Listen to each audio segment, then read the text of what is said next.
नमस्कार दोस्तों, आज मैं आपसे अपना एक ऑर्नामेंटल प्लांट शेयर करने वाली हूँ।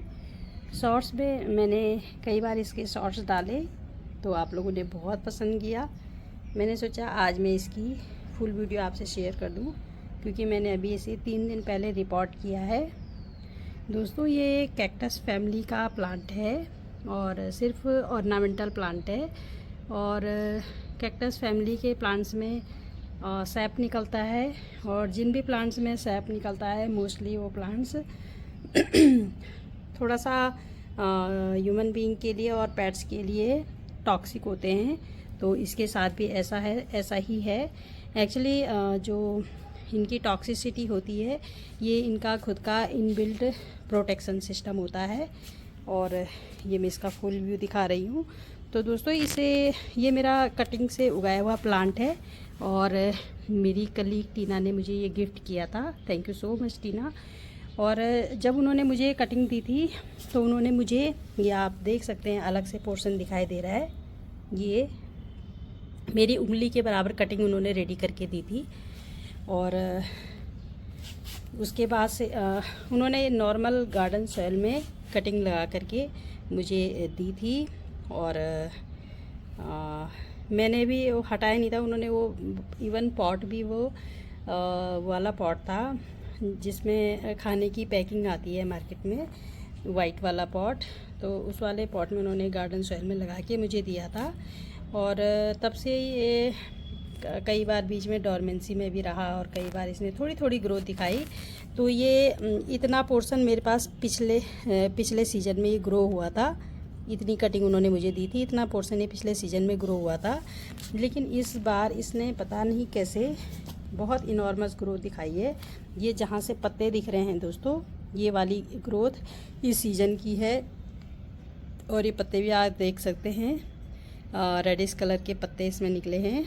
और न सिर्फ इसने हाइट बढ़ाई है, बल्कि इसमें आप ये देख सकते हैं कितनी सारी इसमें ब्रांचें निकल के आई हैं। एक ये वाली ब्रांच है, एक ये वाली है, 2, 3, 4, 5, 6। तो 6 इसमें ब्रांचेज निकल के आई हैं। और बेसिकली ये ऑर्नामेंटल प्लांट ही है। इसका कोई उपयोग तो मुझे अभी तक नहीं पता है, लेकिन ये देखने में बहुत सुंदर लगता है। और इसीलिए मुझे लगता है सभी प्लांट लवर इसे अपने गार्डन में ऐड करना पसंद करते हैं। कैक्टस सभी को लुभाते हैं। हालांकि कुछ लोग कहते हैं कि कैक्टस घर पे रखना अच्छा नहीं होता है, और मेरे पेरेंट्स भी ऐसा कहते हैं। लेकिन ये इतना सुंदर है कि मैंने सोचा कि मैं भी इसे अपने गार्डन में ऐड करूँगी। तो मैंने ही डिमांड की थी, तो उन्होंने मुझे ये गिफ्ट किया था। मैं बात कर लेती हूँ इसकी वाटरिंग की। पहले मैं इसी सॉइल की बात करती हूँ।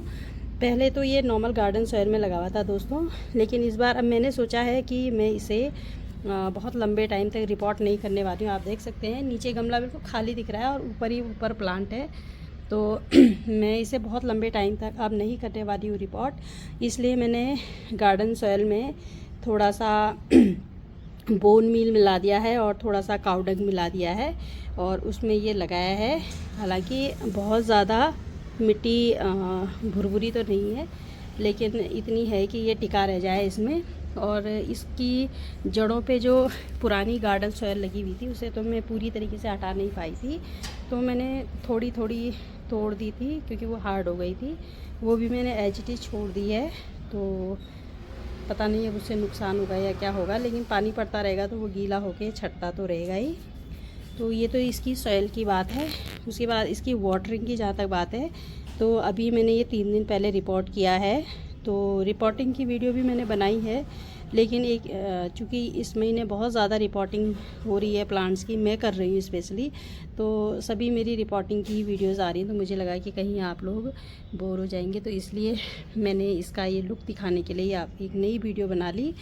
तो अभी मैंने 3 दिन पहले ही इसे रिपोर्ट किया था, तो तब मैंने इसमें पानी डाल दिया था और तब से मैंने इसमें पानी नहीं डाला है। और पहले भी जब ये मेरे पास दूसरे पॉट में लगा हुआ था तो मैं एक दिन पानी डाल देती थी और उसके बाद कम से कम 15 से 20 दिन तक मैं इसे भूल जाती थी, इसकी तरफ देखती भी नहीं थी। मैंने इसे ऐसी जगह पे रखा हुआ था जहाँ पे मेरी नज़र ही नहीं पड़ती थी, और अभी भी मैं ऐसा ही करने वाली हूँ। अब सर्दियों में तो पाला भी पड़ता है, तो मैं इसे छत पे रख दूँगी और इसमें पानी ही नहीं डालूँगी, तो पाले से जो भी नमी आएगी उसी से मुझे लगता है ये प्लांट ग्रो हो जाएगा। अगर हफ्ता 10 महीना भर अगर ये टिक जाए इसी तरीके से तो फिर मैं इसे छोड़ दूँगी। अभी ये इतना बुशी दिख रहा है। तो ये इसकी वाटरिंग की बात है। फर्टिलाइज़र अभी तक मैंने इसे कोई फर्टिलाइज़र नहीं दिया था और बिना फर्टिलाइज़र के इसने इतनी ग्रोथ दिखाई है। लेकिन अब मैंने इसमें बोन मील डाल दिया है, क्योंकि पहले तो मैं इसलिए नहीं डाल पाई थी क्योंकि वो मिट्टी बहुत हार्ड थी और वो खुरचने में भी नहीं आती थी, और मुझे ऐसा लगता था कि अगर मैंने ज़्यादा मिट्टी को छेड़ा तो इसकी जड़ों को नुकसान पहुंचेगा, इसलिए मैंने छेड़ा नहीं था। लेकिन अब मैंने मिट्टी में ही, इसी मिट्टी में बोन मील भी मिला दिया है, काव डंग भी मिला दिया है और नीम खली भी मिला दी है ताकि जड़ों को भी नुकसान ना हो। और इसकी मैं कभी गुड़ाई भी नहीं करती हूँ।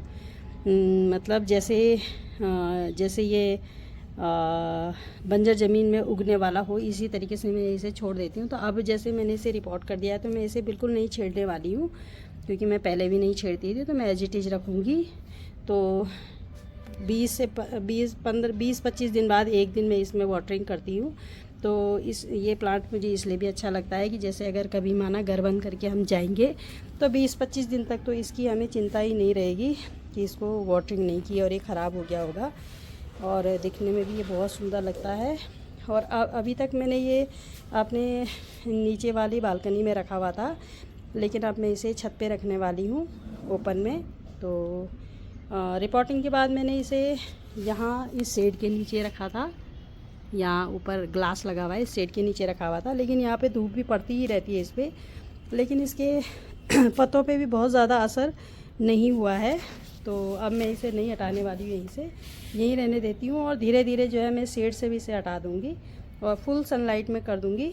और एक्चुअली कैक्टस तो फुल सनलाइट वाले ही प्लांट हैं। दोस्तों ये बहुत ही लो मेंटेनेंस प्लांट है। मेरी पड़ोस की आंटी जी के घर में भी ये प्लांट था, तो उन्होंने पहले उनका भी ऐसा ही एक सिंगल स्टेप वाला प्लांट था, तो उन्होंने ये यहाँ जड़ से ही कट कर दिया था क्योंकि बहुत ज़्यादा बढ़ गया था। तो उन्होंने सोचा मैं इसे कट करके हटा देती हूँ। तो जब उन्होंने यहाँ जड़ से इसे कट किया तो जड़ से इसकी 5 ब्रांचेज एक साथ निकल के आई थी और फिर ये नीचे से ही घना हो गया था।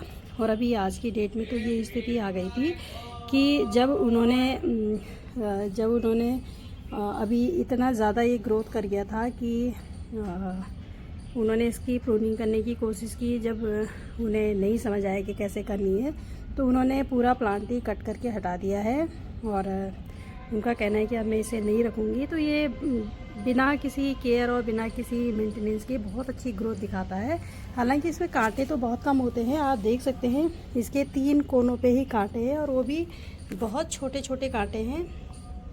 लेकिन फिर भी जब ये इतना ऐसा भूसी जैसा हो जाता है तो तब थोड़ा सा बच्चों के लिए लगने का डर रहता है।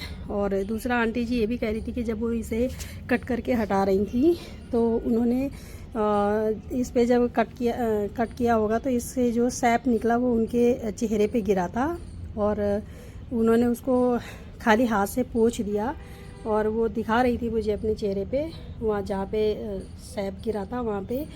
हालांकि उन्होंने उसी समय पोंछ दिया था लेकिन उसमें ब्लैक निशान पड़ गया था। और जहाँ तक मुझे पता है अगर आंखों में भी ये चला जाए तो आई साइट का भी इश्यू हो सकता है। तो टॉक्सिक प्लांट तो है ये, लेकिन ऑर्नामेंटल प्लांट है, इसीलिए प्लांट लवर इसे अपने गार्डन में रखना पसंद करते हैं। तो सामने से आंटी जी दिख गई थी और मैंने उन्हें बताया कि मैं उनकी बताई हुई बात भी इसमें डाल रही हूँ। तो आंटी जी हंस रही हैं और वहाँ सामने आंटी जी हैं अपनी छत पे। तो इस तरीके से हम कह सकते हैं कि टॉक्सिक प्लांट तो ये है, लेकिन दिखने में बहुत खूबसूरत भी है दोस्तों। तो इसलिए अपने गार्डन में इसे रखना पसंद भी करते हैं हम लोग। तो एक बार और मैं इसका लुक दिखा देती हूँ और अपनी इस वीडियो को यहीं पर देती हूँ विराम। तो दोस्तों मेरी वीडियो में अंत तक बने रहने के लिए आप सबका हार्दिक आभार। आपका प्यार और समर्थन मुझे लगातार मिल रहा है और उम्मीद करती हूँ कि आगे भी मिलता रहेगा। तो मिलती हूँ दोस्तों किसी नई वीडियो में नए कंटेंट के साथ। तब तक के लिए हैप्पी गार्डनिंग फ्रेंड्स।